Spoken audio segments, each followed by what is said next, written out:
What's good, YouTube? It's your boy JrTheOota. Today we finna be reacting to Mom disappears 20 years later. Her daughter finds this in her diary. The case of Lolana Bramble. If you're new to the channel, smash that like button, sub up, follow my Twitch, top left corner. We go live every single day. Let's get started, bro. Hello?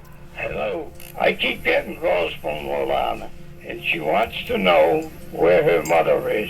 She pulled a gun on you. You took it off her and shot her, right? Yeah, that's one story. This recording sounds like a confession tape, but nothing in this case is what it seems. On October 12, 1980, 9-year-old Lolana Bramble's mom, Marlene, leaves the house but never returns. Her husband Bill spends hours driving around but finds nothing. Lolana believes her mom has abandoned her. October 13th, the next day, police investigate a man named Glenn St. Hilaire after his affair with Marlene is made known. When questioned by the authorities, he I mean, look at this guy.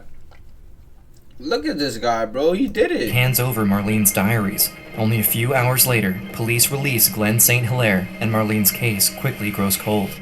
For more than 20 years, the circumstances surrounding Marlene's disappearance I swear, bro, in the 80s, you could just get away with anything, gang. You could get away with anything, real shit. In the 80s, chat, you could get away with anything, bro.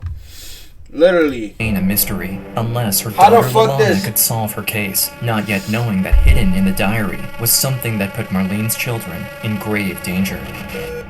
Marlene loved those two kids, and there was no way in the world she would have left and not taken the kids with her. You have pulled off the perfect crime, haven't you? No, I wouldn't call it perfect, because if the crime was perfect, nobody would ever know about it. The very least I can do as her child. That's a demon right there, gang. They said if it was perfect, nobody would know. Is see that she gets justice. Oh my god. The year is 1980.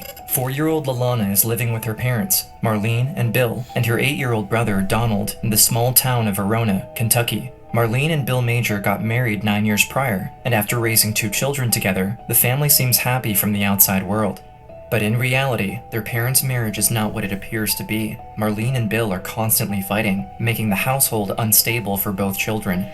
In the early summer of 1980, Bill meets 28-year-old Glenn St. Hilaire, who is hired as a regular handyman for the family, helping around the house. As time goes on, Glenn actually becomes a close friend of the married couple, but 28? Are you sure he's 28?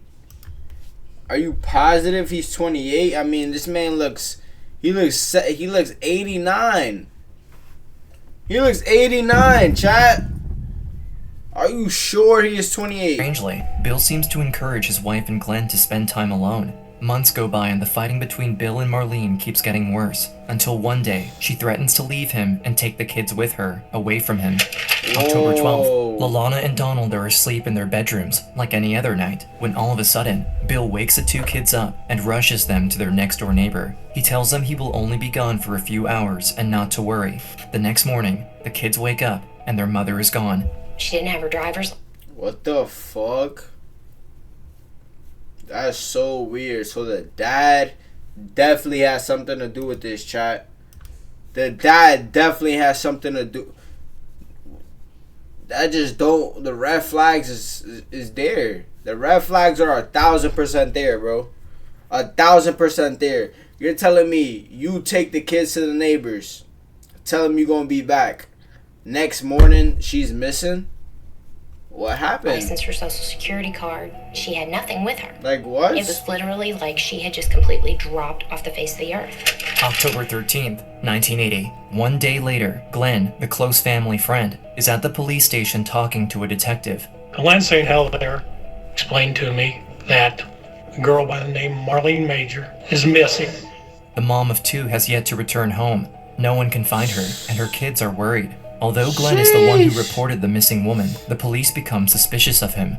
Glenn St. Hilaire would be a good suspect, and now he's coming in to report someone else's wife missing.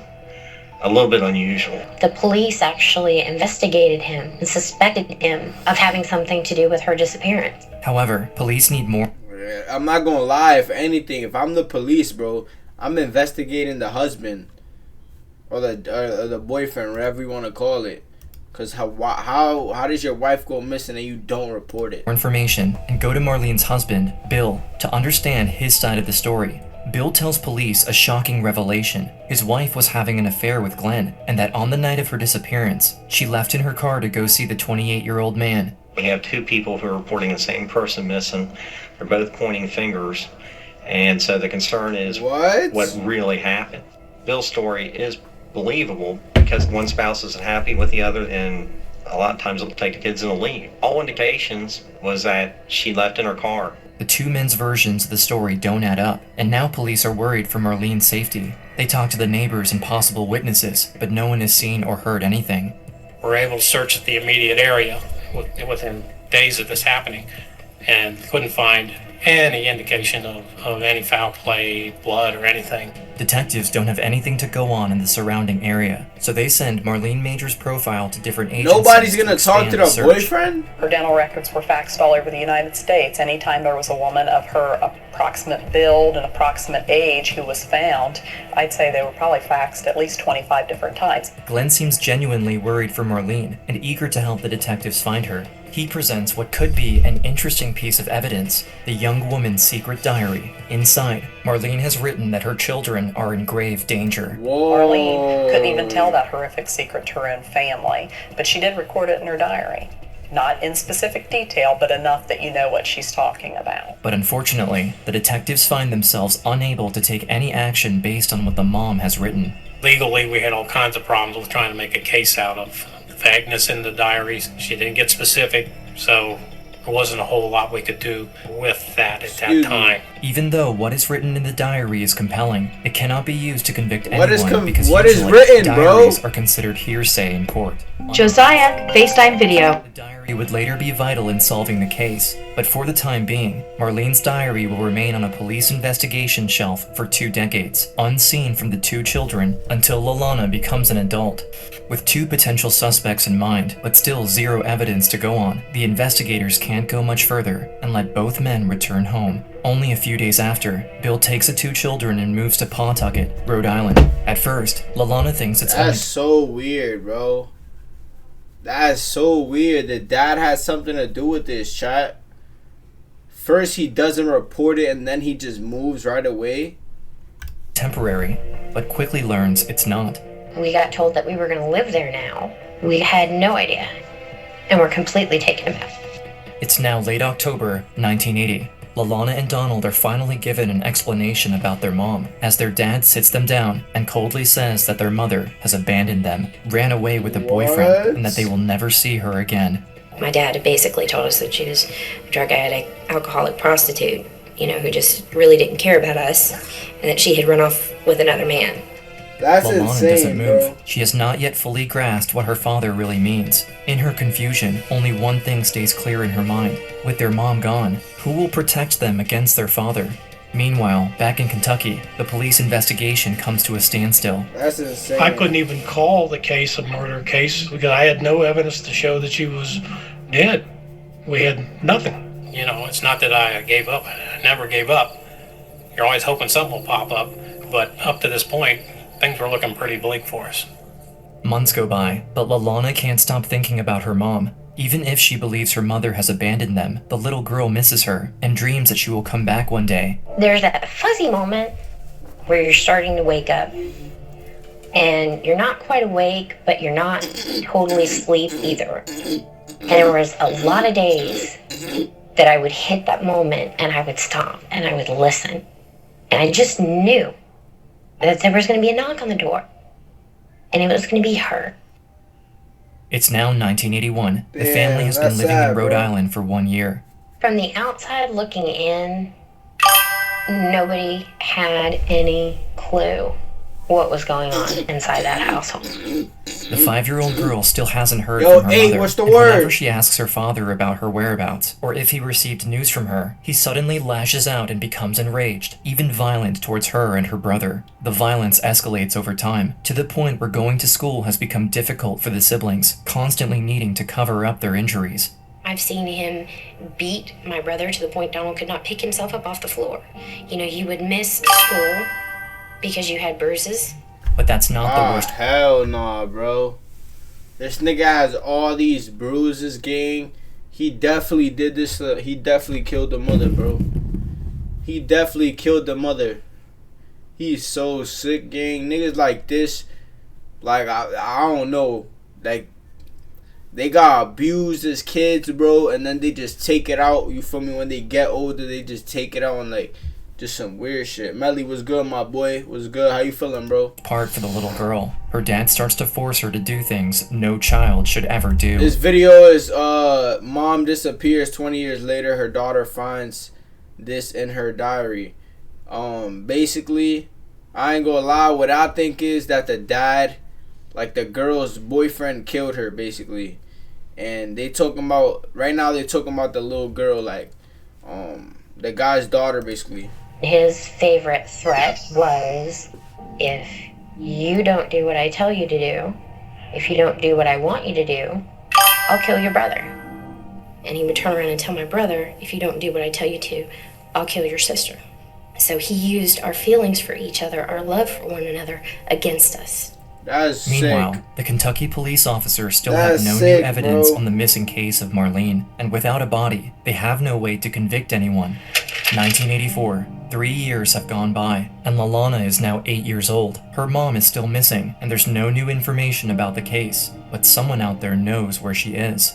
One day, after school, things take a turn for the worse. Donald is off with some of his friends, and Lalana is alone with her father. And I was outside in front of the trailer playing in the yard, and he grabbed me by the back of the hair and he threw me in the trailer. Whoa. And he took a gun and he shoved it in my face. And he told me that if I did not learn to keep my mouth shut, he would blow my head off. Lalana is left alone, paralyzed by Yeah, buddy's sick. Buddy's sick, bro. Saying this, he a little kid. A little ass kid, chat. A little ass kid, bro. fear. The little girl has learned to keep quiet about what is really happening inside the house. It's now 1985. The father has remarried a woman named Pauline, who is the new stepmom to Lalana and Donald. From the outside, the newly blended family appears normal, but life in the Majors household hasn't changed. Lalana continues to stay silent, protecting her and her brother, until one day, while alone in a room, Donald, now 13, walks up to his younger sister and tells her that from this day on, their life would change forever. Donald said to me, he said, "It's over." He said, "He's not going to hurt us anymore." And I said, "What are you talking about?" He said, "I told Pauline, and she called the cops, and they're going to arrest him." My first reaction was, we're both dead. Lalana paces nervously across the room. Now that her brother has spoken up, it's GG's, bro. What if she just tells the dad? No. What if she just tells the dad? Yo! Nah. Y'all are cooked.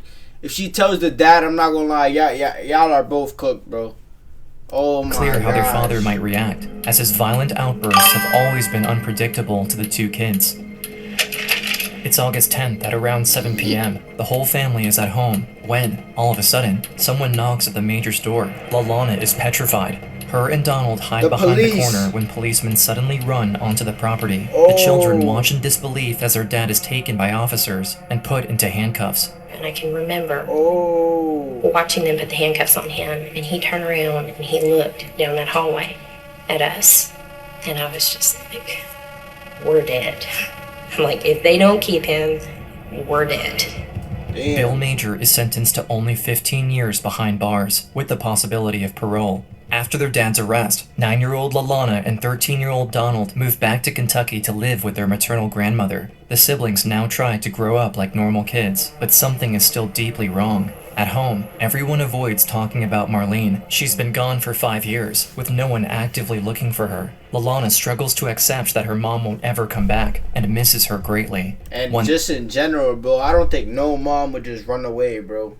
No, I don't think no mom would just run away on their kids unless obviously they have something mentally going on or they're on drugs, stuff like that. But if it's just a regular mom, you know, I don't know, but no mom is doing that, bro. Day, Lalana is alone with her grandmother. It's the perfect opportunity to ask for the first time about her mom's disappearance. We were sitting in the parking lot in front of a department store, and I said, well, do you know where my mother is? Have you seen her? Have you heard from her? It was just like 10 seconds of absolute silence. And she looked at me, she said, honey, she said, your mother's dead. She said, she's been dead. She said, your father killed her. Lalana is shocked at her grandmother's secret, but can't fully accept it. All her life, her dad told Lalana and Donald that their mom ran away and didn't love them. But now, her grandmother is saying it's not the truth. It's possible Marlene may have been a victim. Oh my gosh! Grandma, if you knew this, why would you let them live with the father? You scared of him too? Hell no, bro. That is crazy.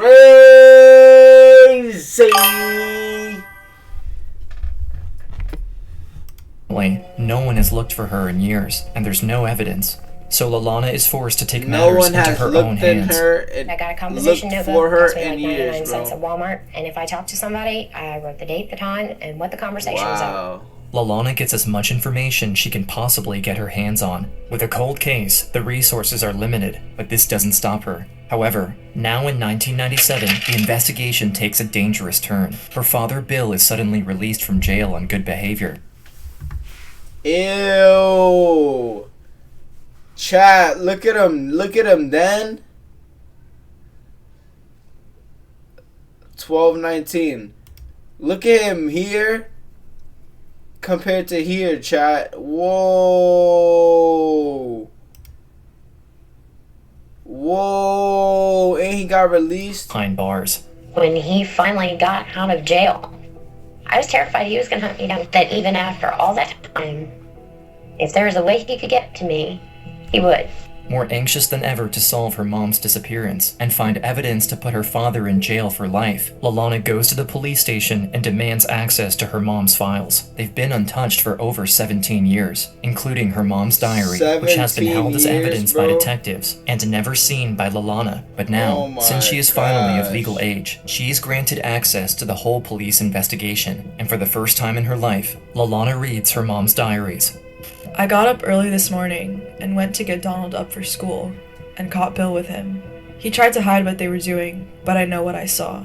I told him not to touch me ever again, and if he touches Donald, I'll kill him.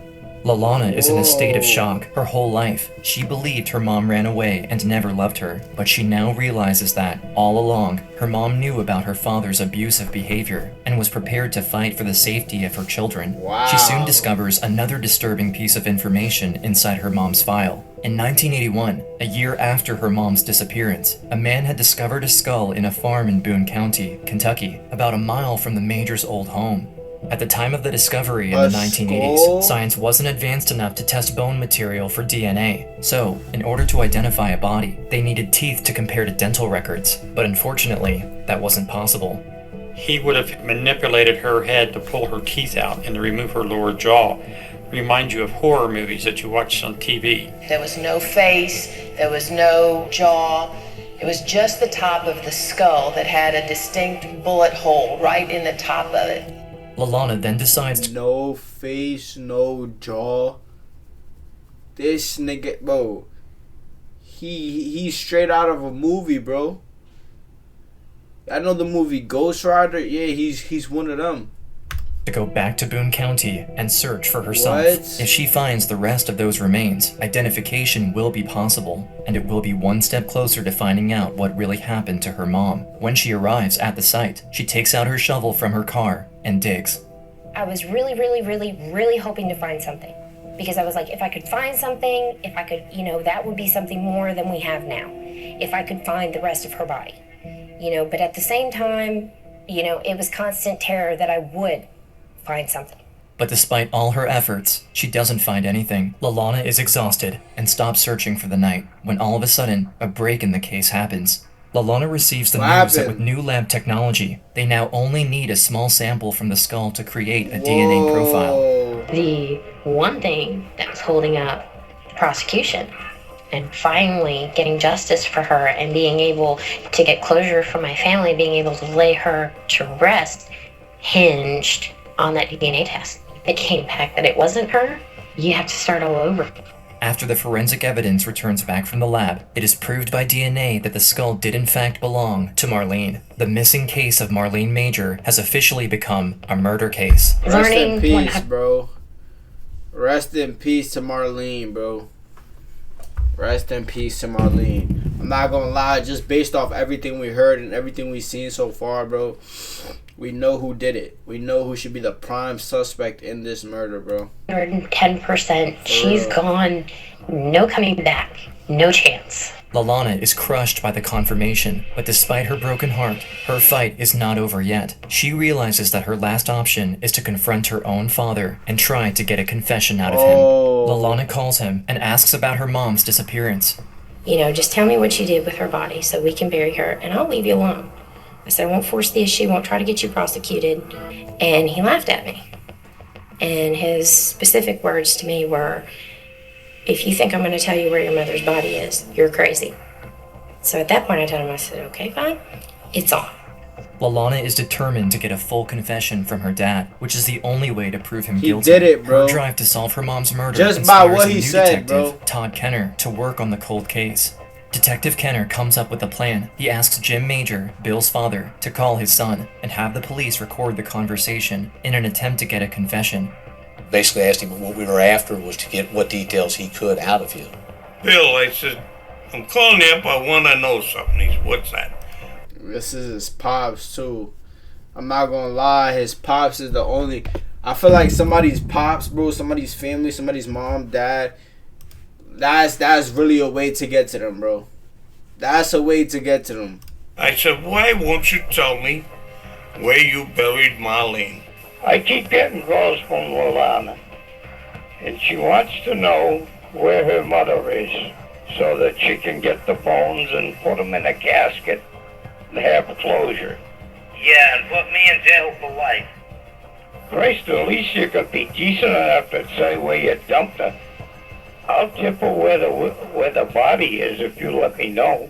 And then she's gonna bounce it right back on me again. Then I'll have them Kentucky cops coming up here to arrest me and take me back down there again.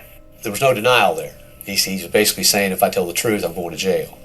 You have pulled off the perfect crime, haven't you? No, I wouldn't call it perfect. Because if a crime was perfect, nobody would ever know about it. Wow. That's when the cops said, we got him. We got him. Don't you even feel bad for killing her? I don't have any kind of conscience about anything. To think that the son I raised could do such a thing. There's no good son of a bitch I'd hang him myself if I could get my hands on him. Ooh! Even Pops is not playing, bro. Pops didn't raise him like this then. Pops, you ain't raised him like this, Pops. Pops, you ain't raised him like this. Pops not playing, bro. Talk your shit then, Pops. Talk your shit. Talk your shit. To the son I raised could do such a thing. Talk your shit, Pops. Son of a bitch, I'd hang him myself if I could get my hands on him. He don't deserve to breathe the air. With the DNA matched on the skull and this incriminating phone call, police have enough to arrest Bill for the murder of Marlene Major in 1980. On the 25th of June, 2001, in Fairhaven, Massachusetts, Bill is arrested at his home for murdering his wife. On the way back to Boone County, in the back of a police car, he openly confesses about what really happened 21 years ago.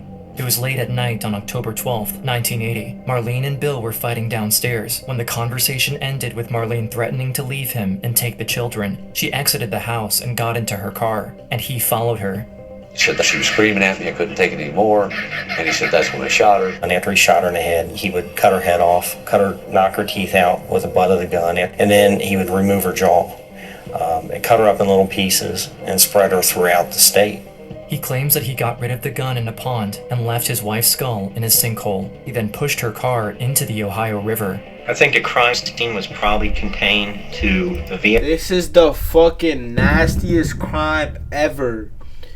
Cut her jaw, cut her into pieces, Bro, all this to your wife? To the mother of your fucking kids?